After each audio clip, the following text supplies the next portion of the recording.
देश हमारा सबसे प्यारा, झंडा ऊंचा रहे हमारा। नमस्कार, स्वागत है आपका हमारे इस खास कार्यक्रम में और मैं हूं आपके साथ अंकिता। जब मैं पीछे मुड़कर ये देखती हूं कि विपरीत परिस्थितियों के बावजूद हमने कितनी लंबी यात्रा की है, तब मेरा हृदय गर्व से भर जाता है।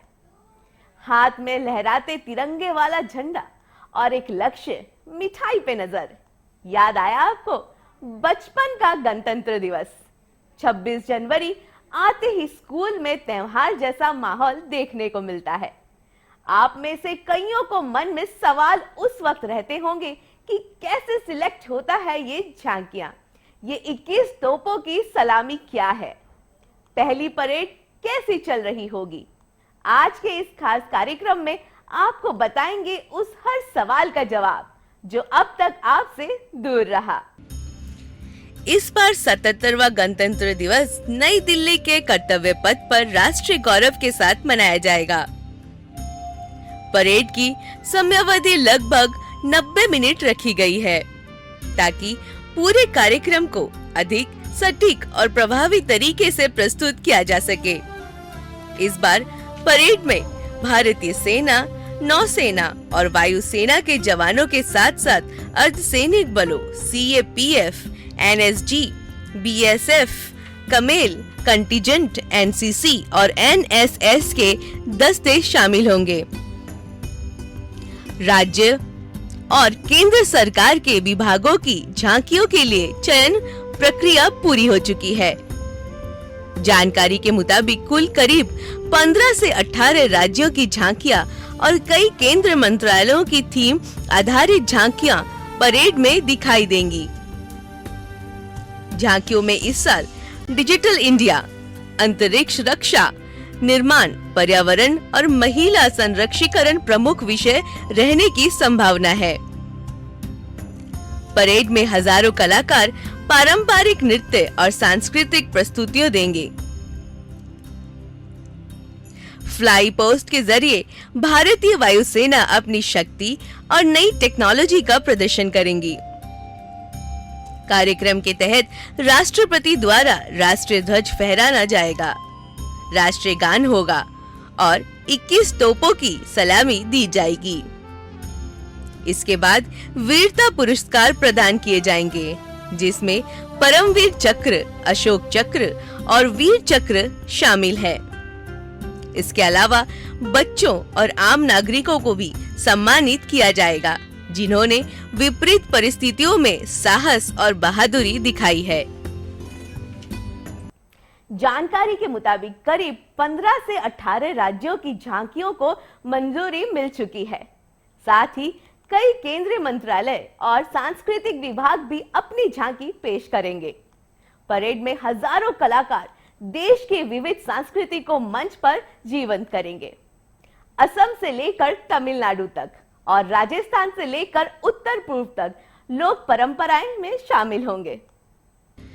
समारोह के समापन के बाद 28 और 29 जनवरी को वेटिंग डे रिट्रीट आयोजित होगा, जो प्रकाश और संगीत के साथ पूरे उत्सव का औपचारिक समापन है। दूसरी तरफ परेड के दौरान सुरक्षा को लेकर भी बड़े पैमाने पर एहतियात अपनाए जा रहे हैं। दिल्ली में मल्टी लेयर सुरक्षा व्यवस्था लागू होगी। परेड में दर्शकों के लिए इस बार स्मार्ट टिकटिंग सिस्टम अपनाया गया है, जिसमें QR कोड, डिजिटल वेरिफिकेशन और पहचान की प्रक्रिया को आसान किया गया है। परेड देखने के लिए लोग ऑनलाइन आमंत्रण ऐप और वेबसाइट के जरिए टिकट खरीद रहे हैं। टिकट की कीमत 20 रुपए से 100 रुपए तक निर्धारित की गई है। परेड में राष्ट्रपति द्रौपदी मुर्मू, प्रधानमंत्री नरेंद्र मोदी, रक्षा मंत्री और तीनों सेनाओं के प्रमुख मंच पर मौजूद होंगे। इस बार प्रदर्शित होने वाली झांकियों में महिला सैनिकों की भागीदारी भी बढ़ाई गई है। नौसेना और वायुसेना में महिला ऑफिसर्स की प्रस्तुतियां आकर्षण का केंद्र होगी। आज के दिन लोग अपना धर्म, जाति, लिंग भूलकर इस दिवस को मनाते हैं। ये पूरे देश को एक साथ लाता है। भारतीयों के लिए 26 जनवरी सिर्फ एक तारीख नहीं, बल्कि लोकतंत्र और संविधान की ताकत का प्रतीक है। इसी दिन भारत ने खुद को एक संपूर्ण समाजवादी, धर्मनिरपेक्ष और लोकतांत्रिक गणराज्य घोषित किया था। ये सचमुच हमारे देश की विविधता को दर्शाता है। ये पूरे देश को एक साथ लाता है। ये सचमुच हमारे देश की विविधता को दर्शाता है। भारत की राजधानी नई दिल्ली इसे गणतंत्र दिवस परेड के साथ मनाती है, जो भारतीय सेना की ताकत और हमारे देश की सांस्कृतिक विविधता को प्रदर्शित करती है। ये परेड अन्य शहरों में भी होती है, जहां बहुत सारे स्कूल भाग लेते हैं। बच्चों और पेशेवरों को इतना प्रयास करते हुए देखना खुशी की बात है।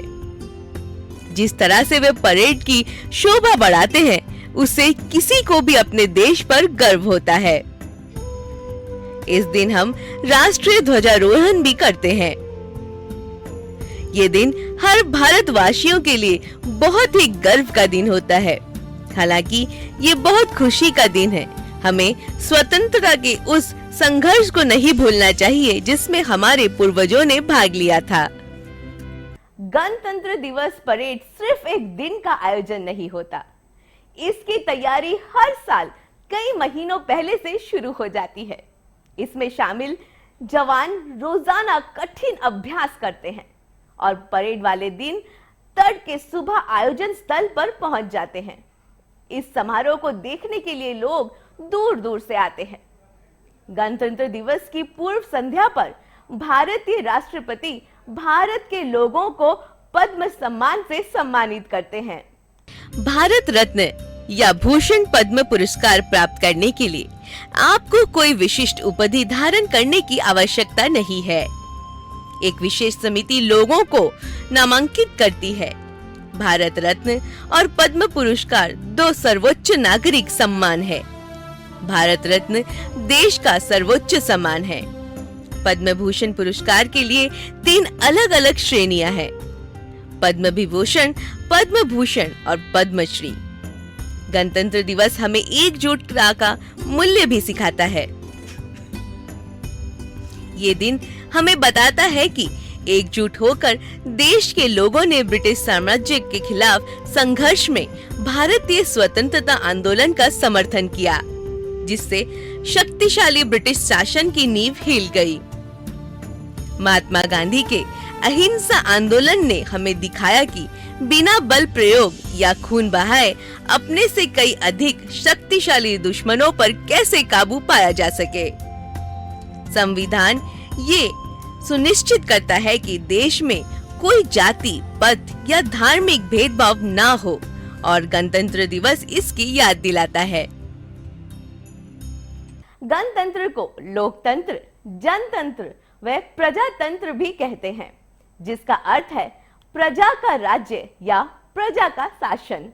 जिस दिन देश का संविधान लागू हुआ था, उसी दिन से महत्व को समझते हुए उसी दिन को गणतंत्र दिवस कहा गया। जब भारत के आजाद होने के बाद भी भारत पर किसी और देश का संविधान लागू था और सभी उसी के आधार पर शासन चल रहे थे, लेकिन देश के कुछ महान लोगों को आभास हुआ कि देश की प्रगति के लिए अपना संविधान होना अति आवश्यक है। कुछ महान विद्वानों की देखरेख में भारत का अपना संविधान लिखा गया और 26 जनवरी 1950 से इसे लागू किया गया।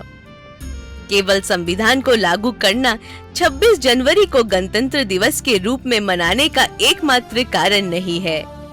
हालांकि इसके अलावा इस दिन का एक और इतिहास भी है, जिसे शायद बहुत कम लोग जानते हैं।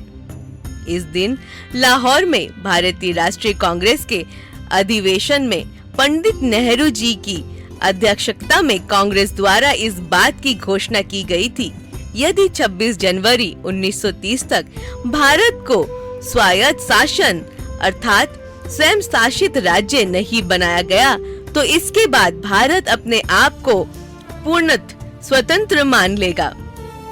लेकिन जब ये दिन आया और अंग्रेजी सरकार द्वारा इस मुद्दे पर कोई जवाब नहीं दिया गया तो कांग्रेस ने उस दिन से पूर्ण स्वतंत्रता प्राप्ति के लक्ष्य से अपना सक्रिय आंदोलन आरंभ कर दिया गया। यही कारण है कि जब हमारा देश आजाद हुआ तो 26 जनवरी का दिन ही संविधान स्थापना के लिए चुना गया और फिर गणतंत्र दिवस के लिए भी इसी दिन का चुनाव हुआ। जब संविधान ने हमें पहचान दी, तब गणतंत्र ने हमें स्वर दिया। गणतंत्र दिवस ने केवल हमारे संविधान की स्थापना का स्मरण नहीं कराता, बल्कि ये उस दिन का भी प्रतीक है जब भारत एक गणतंत्र बना था। पूरे देश में नागरिक इस दिन को बहुत गर्व और खुशी के साथ मनाते हैं। ये उत्सव एक दिन का नहीं, ये उस यात्रा का उत्सव है जिसकी शुरुआत संविधान से हुई और जो आज आत्मनिर्भर भारत, डिजिटल भारत और सक्षम भारत के रूप में दिखाई देती है। हमारा गणतंत्र आज मजबूत है, हमारा लोकतंत्र जीवित है। जब संविधान ने हमें पहचान दी, तब गणतंत्र ने हमें स्वर दिया और आज वही स्वर परेड के कदमों में, झांकियों के रंगों में और तिरंगे के सम्मान में गूंजता है। यही वह भारत है जिसने अपने अतीत से सीखा, वर्तमान में खड़ा हुआ और भविष्य को आकार दे रहा है। 77वें गणतंत्र दिवस की अग्रिम शुभकामनाएं के साथ फिलहाल के लिए अनुमति दीजिए। जय हिंद, जय भारत। बाकी देश और दुनिया की खबरों के लिए देखते रहिए टीवी 24। तब तक के लिए नमस्कार।